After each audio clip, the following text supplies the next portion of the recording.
प्यारे बच्चों, आज हम जानेंगे कि दर्पण पर प्रतिबिंब कैसे बनता है। तो दर्पण पर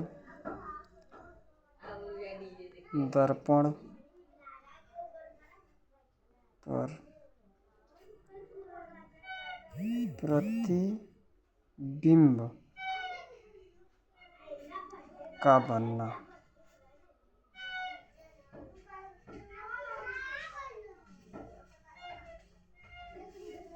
दर्पण पर प्रतिबिंब का बनना आज हम सीखेंगे। अगर कोई वस्तु अनंत पर है, अनंत पर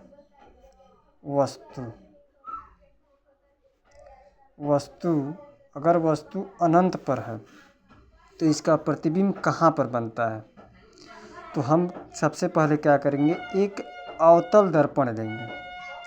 अवतल दर्पण यानी कि एक कांच के खोखले गोले को काट कर बनाया गया एक अवतल दर्पण, जिसका तल दबा हुआ होता है।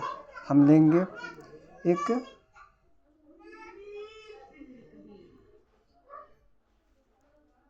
अवतल दर्पण। हम क्या कर रहे हैं, एक तरफ इसका हम पॉलिश कर दे रहे हैं कि जिससे हमारा क्या हो जाए, ये हमारा अवतल दर्पण बन जाए। अब ये अवतल दर्पण हम बनाए हैं, इसका तल दबा हुआ है, इसलिए इसको हम क्या कहते हैं, अवतल दर्पण कहते हैं। अब हम क्या करेंगे, इसका द्वारक, दर्पण का द्वारक होता है M1 और M2। ठीक, उसके बाद हम क्या करते हैं कि दर्पण के बीचों बीच से एक मुख्य अक्ष काट लेते हैं। मुख्य अक्ष कट गया। उसके बाद जिस दर्पण के बिंदु पर कटता है इसको हम कहते हैं ध्रुव, इसको हम P मान लेते हैं।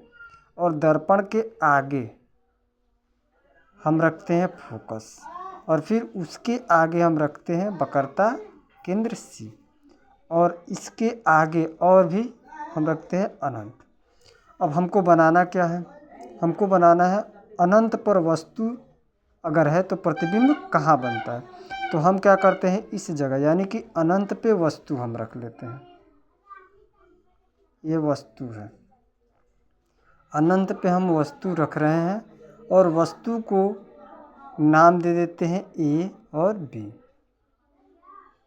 ठीक, अब जब प्रकाश की किरण वस्तु पर पड़ता है तो मुख्य अक्ष, जो हमारा मुख्य अक्ष है, इस मुख्य अक्ष के समांतर होते हुए प्रकाश की किरण जाती है। मुख्य अक्ष के समांतर प्रकाश की किरण होती हुई जा रही है, और ज्यों दर्पण से टकराएगा तो क्या होता है कि फोकस से प्रकाश किरण होते हुए निकल जाएंगे। ठीक है, प्रकाश किरण फोकस से होते हुए निकल जा रही है।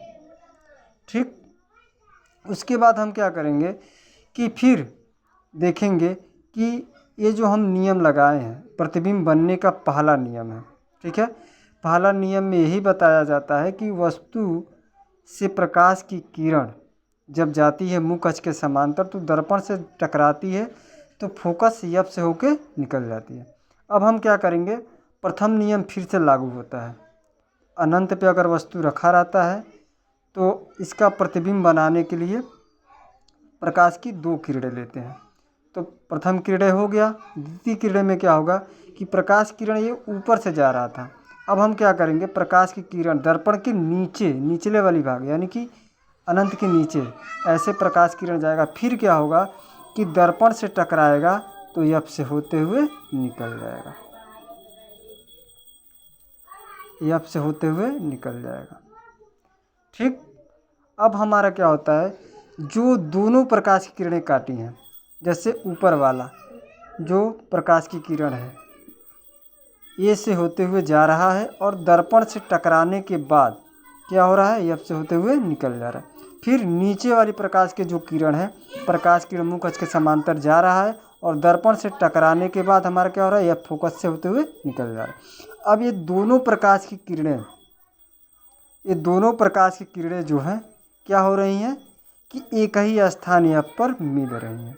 जब एक ही स्थान पर दोनों प्रकाश की किरण मिलेगी तो वहीं पर हमारा प्रतिबिंब बनता है। तो प्रतिबिंब हमारा कहाँ पर बन गया, प्रतिबिंब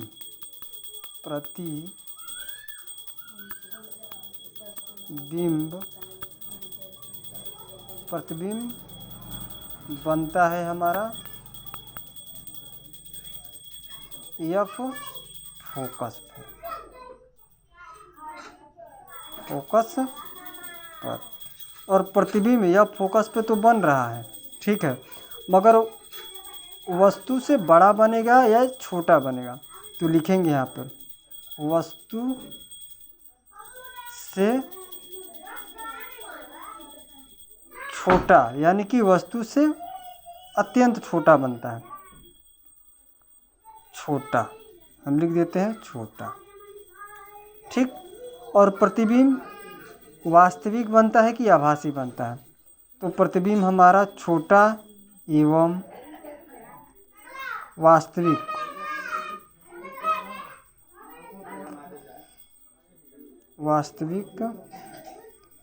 छोटा एवं वास्तविक तथा उल्टा बनता है